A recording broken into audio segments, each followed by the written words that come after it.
अस्सलाम वालेकुम YouTube family, कैसे हैं जी आप सब। उम्मीद करती हूँ आप सब ठीक होंगे। हम भी अल्हम्दुलिल्लाह बिल्कुल ठीक हैं। यहाँ पर जी मेरा नाश्ता हो गया तैयार और आज मैं खा रही हूँ आलू का पराठा। और चाय बनाते बनाते मुझे इतनी ज़्यादा भूख लगी हुई थी कि मैं थोड़ा सा पराठा जो है खड़े खड़े चाय बनाते बनाते खा गई। अब मैं सुकून से बैठकर पहले अपना नाश्ता ख़त्म करूँगी, बाकी अपनी सारे दिन की रूटीन के काम। नाश्ता मेरा ख़त्म हो चुका था तो फिर मैंने यहाँ पर मशीन लगाई है और ये मेरे किचन का बैक साइड एरिया है जहाँ पर मैंने वॉशिंग मशीन रखी हुई है। इधर खालिद के कपड़े वॉश हो रहे हैं। अभी मैं घर के काम ही कर रही थी तो बाहर डोरबेल हुई तो उन्होंने बोला कि आपका एक पार्सल आया है जो आपने ऑर्डर किया था। मैंने कहा खालिद ने पता नहीं क्या ऑर्डर कर दिया है, तो मुझे खुद नहीं पता था। तो मैं यहाँ पर इसको ओपन करके देख रही थी कि ये है क्या चीज़। तो फिर अभी मैं पार्सल रिसीव ही कर रही थी तो खालिद की मुझे कॉल आ गई कि तुम्हें एक बंदा आएगा और वो पार्सल देगा तो उसको रिसीव कर लेना। तो यहाँ पर मैं ओपन कर रही थी तो मैंने देखा कि पता नहीं क्या चीज़ है। तो ओपन करके देखा तो ये कोई फूड मसाजर था और मैंने कहा चलो इसको देखते हैं ओपन करके कि ये है कैसा। बहुत लाइट वेट था। मैंने कहा पता नहीं क्या खाली गत्ता है, लेकिन जब देखा तो वो प्लास्टिक सी कोई शीट थी फूड मसाजर की। और मैं सारी चीज़ें देख रही थी कि इसको कैसे ओपन करते हैं और ये क्या चीज़ है।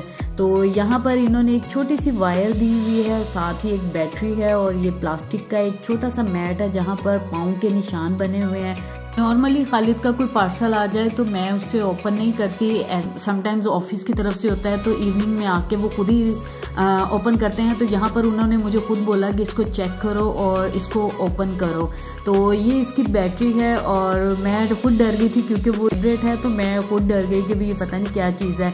तो यहाँ पर मैं फिर इसको ट्राई करके देख रही थी कि भी हमारे पैरों को भी सुकून मिलता है या नहीं मिलता।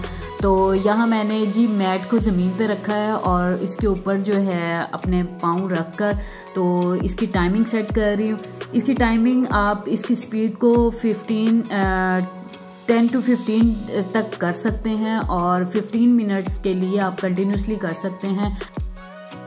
बहुत अच्छा और लाइट वेट मैट है और पर्सनली बताऊं तो मुझे थोड़ा सा ये एक्सपेंसिव लगा है, लेकिन इसकी मज़े की बात ये है कि ये बहुत ज़्यादा हैंडी है और फोल्डेबल है। आप कहीं भी जाएं तो आप इसको बैग में डालकर इजीली लेके जा सकते हैं।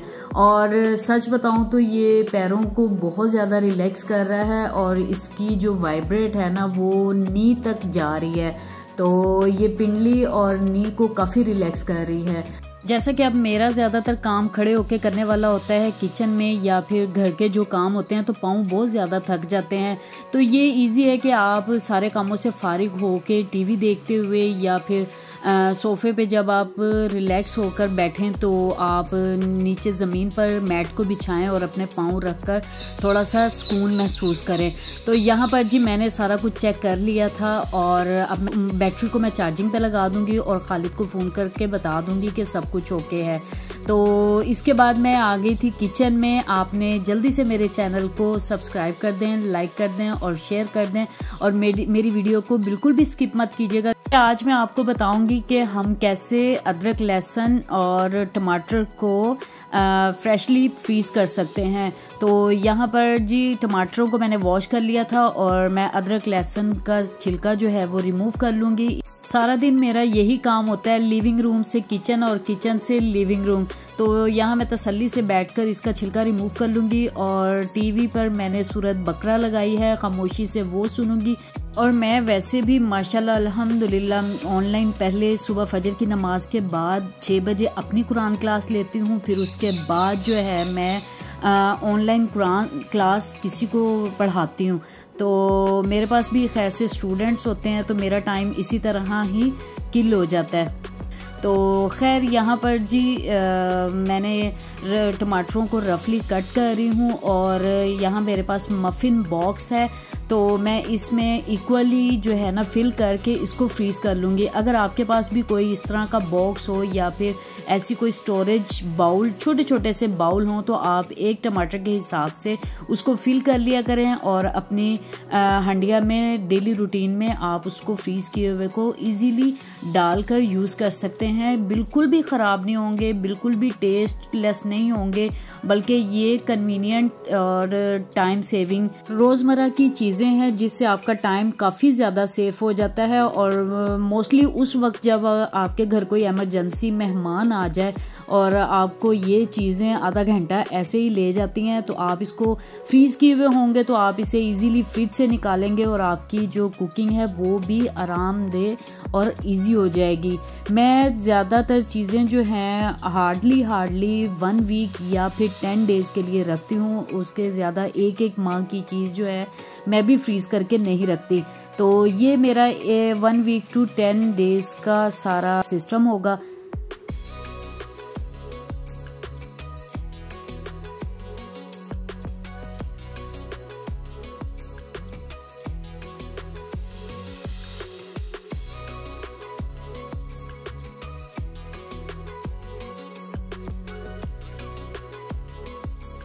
और वैसे भी ये मेरे लिए बहुत इजी वे है, क्योंकि मैं अकेली होने की वजह से पूरे घर की और किचन की ज़ाहिर काम मैंने ही करने होते हैं, तो इस वजह से फिर फ़ौरन से 15 मिनट में जो है ना, अगर आपकी ये सारी चीज़ें बनी हो तो आप 15 से 20 मिनट में ना, ये भी टाइम ज़्यादा बता रही हूँ मैं, आप इजीली कुकिंग कर सकते हैं।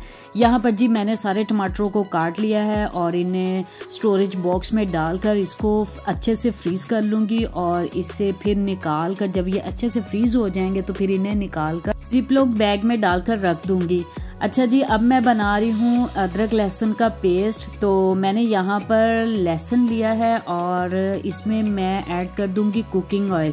तो मैं यहाँ पर ऑलिव ऑयल यूज़ कर रही हूँ, आप कोई सा भी नॉर्मल जो घर में कुकिंग के लिए यूज़ करते हैं आप वो ऐड कर सकते हैं। मैं अदरक लहसुन में 1/4 कप ऑयल का यूज़ कर रही हूँ, 1/4 ही मैं लहसुन में यूज़ करूँगी और 1/4 कप ही मैं अदरक के पेस्ट में यूज़ करूँगी। तो मोस्टली फीमेल्स जो हैं वो अक्सर कहती हैं कि भी हमारा जो लहसुन का पेस्ट है वो ग्रीन हो जाता है, इससे आपका बिल्कुल भी ग्रीन नहीं होगा। ग्रीन जो पेस्ट है वो उस सूरत में होता है कि आप उसमें विनेगर मिलाते हैं। हाँ, सॉल्ट भी यूज़ कर सकते हैं, मैं पहले सॉल्ट भी यूज़ करती थी, लेकिन मसला ये होता था कि भी अक्सर कुकिंग करते हुए जो है हमें भूल जाता था कि भी हमने पेस्ट में सॉल्ट भी यूज़ किया हुआ है, तो अक्सर फिर नमक जो है वो कम ज़्यादा हो जाता था। तो यहाँ पर जी लहसुन का पेस्ट बन गया था। और एक तो आप ये किया करें कि भी आप तीनों चीज़ों को, अदरक लहसुन और सब्ज़ मिर्चों के पेस्ट को अलग अलग रखा करें, ठीक है, इनको इकट्ठा ज्वाइन ना किया करें। और दूसरी बात यह है कि इसमें पेस्ट बनाते हुए जो है ना हमेशा ऑयल यूज़ किया करें, क्योंकि इससे अदरक लहसुन के पेस्ट की लॉन्ग लाइफ भी बढ़ जाती है और आप इसको जितना चाहें, जितनी देर चाहें मर्जी फ्रीज़ भी कर सकते हैं, ये बिल्कुल भी ख़राब नहीं होगा। और ऑयल तो आपको पता है हमने हंडिया में डालना ही होता है, तो फिर क्यों ना हम अदरक लहसुन में भी थोड़ा थोड़ा करके ऑयल डाल दिया करें। तो यहाँ पर जी मैंने जग को वॉश नहीं किया, इसको मैंने टिश्यू से साफ़ कर लिया था।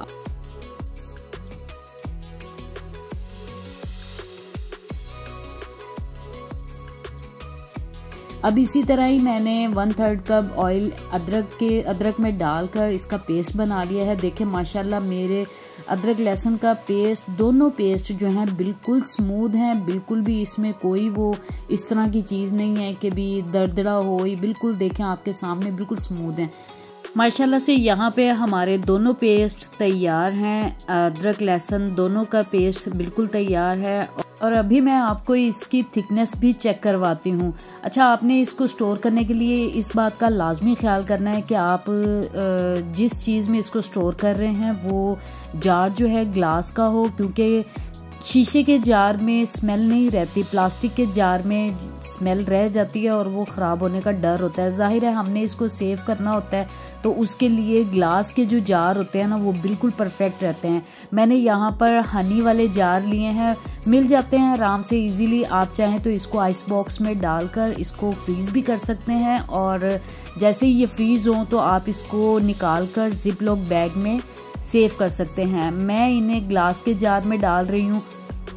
आप इसे ऊपर फ्रीज़र वाले खाने में भी रख सकते हैं, नीचे वाले जो फ्रिज वाला खाना होता है उसमें भी आप इसको इजीली 10-15 दिन के लिए रख सकते हैं, बिल्कुल भी ख़राब नहीं होगा, बिल्कुल भी ये पेस्ट जो है स्मेल नहीं देगा। तो यहाँ पर जी मैंने इसको ग्लास जार में ट्रांसफ़र कर लिया है दोनों को। ये कहने को तो छोटे छोटे काम हैं लेकिन टाइम टेकिंग है, इसीलिए मैं आपको यही सजेस्ट करूँगी कि रमज़ान आ रहा है तो आप ये छोटे छोटे काम जो हैं करके अपने आप को थोड़ा सा सिक्योर कर लें, ताकि रमज़ान में हमें ये छोटे छोटे काम जो हैं वो ना करने पड़े। हम अपने नमाज कुरान को रमज़ान में ज़्यादा से ज़्यादा टाइम, जितना हो सके ज़्यादा से ज़्यादा टाइम दें। तो यहाँ पर जी मेरे दोनों जार फिल हो गए हैं खैर से, तो अब हम अपनी कुकिंग शुरू करेंगे। यहाँ पर जी टाइम बहुत ज़्यादा हो गया था तो और खालिद भी ऑफिस से आने वाले थे, तो फिर मैंने चिकन को थोड़ा सा डीप फ्रोस्ट किया और इसको मसाला लगा लिया। मैं यहाँ पर बोनलेस चिकन क्यूब्स और चिकन लेग यूज़ कर रही हूँ। इसमें मैंने हाफ चिकन टिक्का मसाला और 2 से 3 टेबलस्पून दही के डालकर इनको 2 से 3 घंटों के लिए मैरिनेट कर लिया था। आप इसमें नॉर्मल घर के मसाले भी यूज़ कर सकते हैं, मुझे जल्दी थी इसीलिए मैंने फिर फटाफट चिकन टिक्का मसाला लगा दिया। तो अब मैं यहाँ पर जी तवा चिकन बना रही हूँ। आप भी इस रेसिपी को लाजमी ट्राई कीजिएगा और अगर आपको मेरी वीडियो पसंद आई हो तो मुझे कमेंट में लाजमी बताइएगा और मेरे चैनल को लाइक शेयर एंड सब्सक्राइब दोबारा कह रही हूँ कर दीजिएगा। खालिद घर आ चुके थे तो मुझे आके कहते हैं कि मुझे भूख नहीं है ज़्यादा, तो मैं सिर्फ चिकन टिक्का लूँगा। तो ज़ाहिर है मुझे काफ़ी ज़्यादा भूख फील हो रही थी, तो फिर मैंने यहाँ पर फ्रोज़न पराठा निकाला और उसको सिंपल जो है फ्राई पैन में डालकर कुक कर लिया। मैं फ्रोज़न पराठे में ऑलरेडी इतना ज़्यादा ऑयल होता है तो फिर मैं सेपरेट ऑयल इस पर नहीं लगाती। मैं फ्रोज़न पराठा अलबेकर का यूज़ करती हूँ। ये बहुत मज़ेदार और बहुत सॉफ्ट रहता है और इसका टेस्ट भी बहुत ज़बरदस्त होता है। तो और दूसरे पराठे मैं यूज़ नहीं करती, 1-2 दफ़ा किए हैं लेकिन मुझे उनका टेस्ट जो है वो मज़े का नहीं लगा। यहाँ पर मैंने टमाटर, चिकन टिक्के में टमाटर और प्याज डालकर इनको सॉफ्ट कर लिया था और इन्हें मिक्स कर लूँगी अच्छी तरह।